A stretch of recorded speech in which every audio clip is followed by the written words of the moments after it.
அடிச்சடியில் மொத்தமும் கலங்கி போச்சு. ஏன்னா வீண்டாடி அப்படி அன்னைக்கு ஒரு நாள் ஒன் டே ட்ரிப்பு போட்டு எங்கேயாவது போகலான்னு சொல்லிட்டு போனது அந்த கொடைக்கானல். காலங்காலத்தில் கொடைக்கானல் லேக்கில் பேரி போட்டிங் போகலாம்னு நினச்சோம். நம்ம நேரத்துக்கு 10 மணி தான் ஓப்பன் ஆகும்னு சொல்லிட்டான். சரி அங்கே சுற்றி வந்துட்டு இருக்கும் போது தான் பார்த்தேன் இந்த துப்பாக்கி கிடையாது. அங்கேயும் யாருமே இல்லை. சரி எடுத்து தோலில் வச்சு கேஜிஎஃப் ஈரப் மாதிரி சும்மா சுட்டுட்டு அங்கேருந்து நேராக கூக்கால் கிளம்பிட்டு நாங்கள் ஒரு வாட்டர் ஃபால்ஸ் இருக்குன்னு சொன்னாங்க. அங்கே போய் வண்டி நிப்பாட்டி ட்ரக்கிங் போனோம். போன இடத்துல வலிக்கி விழுந்து அடிச்சடியில் மொத்தமும் கலங்கி போச்சு.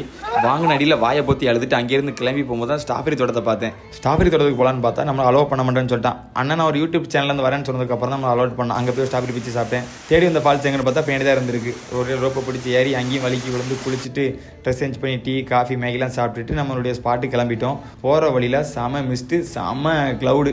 அதை பார்த்து ரசிச்சுட்டு நம்ம வீடியோக்கு தேவையான கிளிப்ஸும் எடுத்துகிட்டு அங்கேருந்து நேராக ஒரு சூசைட் பாயிண்ட் போயிட்டோம். இங்கே வந்து திருலிங் எக்ஸ்ப்ளோர் பண்ணலான்னு பார்த்தா கால்லாம் டிங்கு டிங்கு நடுக்க ஆரம்பிச்சிட்டு ஒரு வழியாக கஷ்டப்பட்டு ஏறி உட்காந்து மொத்த வியூ ரசிச்சுட்டு ரிட்டன் போகும்போது நமக்குன்னு ஒரு கார் ரேஸ் அதில் கேவலமாக தோத்துட்டு அந்த வீட்டுக்கு கிளம்பிட்டோம். அப்படியே அந்த வீடியோக்கு லைக் ஃபாலோ பண்ணிட்டு ட்ரிப் போத உங்கள் ஃப்ரெண்ட்ஸுக்கு இந்த வீடியோ ஷேர் பண்ணி விட்டுட்டு அடுத்து எங்கே எக்ஸ்ப்ளோர் பண்ண போகலான்னு கமெண்ட் பண்ணிடுங்க.